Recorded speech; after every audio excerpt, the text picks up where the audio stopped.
पिछले कुछ वक्त से जम्मू व कश्मीर में लगातार बारिशों का सिलसिला जारी है, जबकि मौसम ओवरआलूद ही रहा और पहाड़ी इलाकों में हमें बर्फबारी भी देखने को मिली। अब आने वाले मौसम जो है वो कैसा कुछ रहेगा, इसी सिलसिले में हमारे साथ बात करने के लिए मौजूद है मेट डिपार्टमेंट के डायरेक्टर डॉक्टर मुख्तियार अहमद, जिनसे हम जानेंगे कि आने वाला जो मौसम है वो कैसा कुछ रहेगा। शुक्रिया सर हमारे साथ बात करने के लिए। जैसे कि हम देख रहे हैं अभी भी बारिशें जारी है, तो आने वाला मौसम है अगले दिनों तक कैसा कुछ रहने के इम्कान है? जी बहुत बहुत शुक्रिया। अभी जैसे एक्सपेक्टेड था एक हैवी स्पेल खासकर जम्मू डिवीजन के अंदर देखा गया। ऑलमोस्ट 50 से लेकर 60-76 mm तक की भी बारिशें हुई है, खासकर जम्मू, रियासी, एडजॉइनिंग रजौरी और इसी तरह डिस्ट्रिक्ट उधमपुर के अंदर।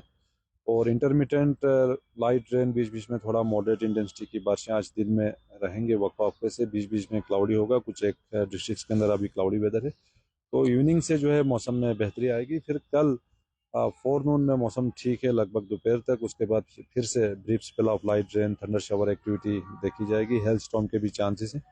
और इसी तरह सिमिलर वेदर पैटर्न 10th को भी चांस हैं, खासकर बाद दोपहर हल्की बारिशें रह सकती हैं। ओवरऑल फिलहाल कल से कोई सिग्निफिकेंट वेदर एक्टिविटी नहीं है। इन बिटवीन फीबल डब्ल्यूडीज आते रहेंगे, खासकर 11th को AK 15-16 के बीच में भी है, लेकिन कोई मेजर रेन स्नो का फोरकास्ट नहीं है पूरे जम्मू कश्मीर के अंदर। तो मौसम जनरली खासकर टिल आफ्टरनून, लेट आफ्टरनून तक ठीक रहने के चांसेस हैं। और उसके बाद brief spell of rain showers ये रहेगा, क्योंकि ये स्प्रिंग में हमेशा से रहते आ रहा है। तो हर साल इस बार भी जो है towards afternoon, late afternoon hours में brief spell of light rain उसको रूल आउट नहीं किया जाता आने वाले दिनों में। टेम्परेचर में हमें खास बदलाव तो देखने को नहीं मिलेगा, कैसा कुछ टेम्परेचर है? टेम्परेचर्स अब ग्रेजुअली राइज होंगे और अभी ऑलमोस्ट नॉर्मल से नीचे ही चल रहा है लगभग कुछ एक स्टेशन के अंदर।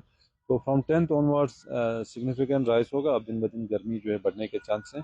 डे टेम्परेचर में भी इजाफा होगा और मिनिमम टेम्परेचर में भी इजाफा होगा।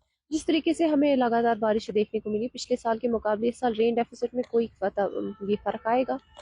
अभी एज ऑफ नाउ 35% जो है डेफिसिट था टिल यस्टरडे। तो कल ताज़ा बारिशें हुई है, डेफिसिट और कम हुआ होगा। तो ये सीजनल डेफिसिट जो है थोड़ा सा इम्प्रूव हुआ है सिंस 1 मार्च।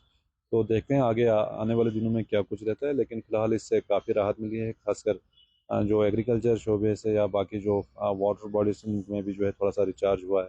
तो ओवरऑल जो है थोड़ी सी राहत मिली है। और दर्जे हरारत में भी थोड़ा सा कंट्रोल जो है देखा गया, क्योंकि टेम्परेचर जो है काफ़ी ज़्यादा शूट अप हुए थे, खासकर लास्ट वीक ऑफ फरवरी और फर्स्ट वीक ऑफ मार्च के दौरान। तो कमिंग डेज में अब ग्रेजुअली राइज होगा। अब समर भी धीरे धीरे में ऑन सेट हो रहा है, तो टेम्परेचर में भी अब इजाफा देखा जाएगा। फार्मर्स और ट्रैवलर्स की कोई खास एडवाइस? फार्मर्स के लिए अभी स्प्रे का काम है। बिल्कुल अर्ली मॉर्निंग शुरू करें।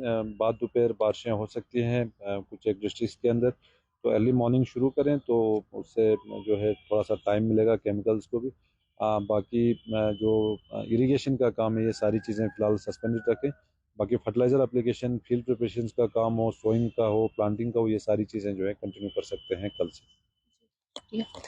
ये थे हमारे साथ डॉक्टर मुख्तियार अहमद, जिन्होंने हमें बताया कि आने वाले दिनों में जो है मौसम कैसा कुछ रहेगा। बीच बीच में जो है वेट स्पेल्स होती रहेगी, बारिशें होती रहेगी, क्योंकि स्प्रिंग का मौसम है तो ये सब कुछ होता रहता है। और फार्मर्स के लिए जो है वो कल मॉर्निंग में जो है दवा पोशी का काम कर सकते हैं, वो अपना काम शुरू कर सकते हैं। देखते रहिए डेली एक्सेल।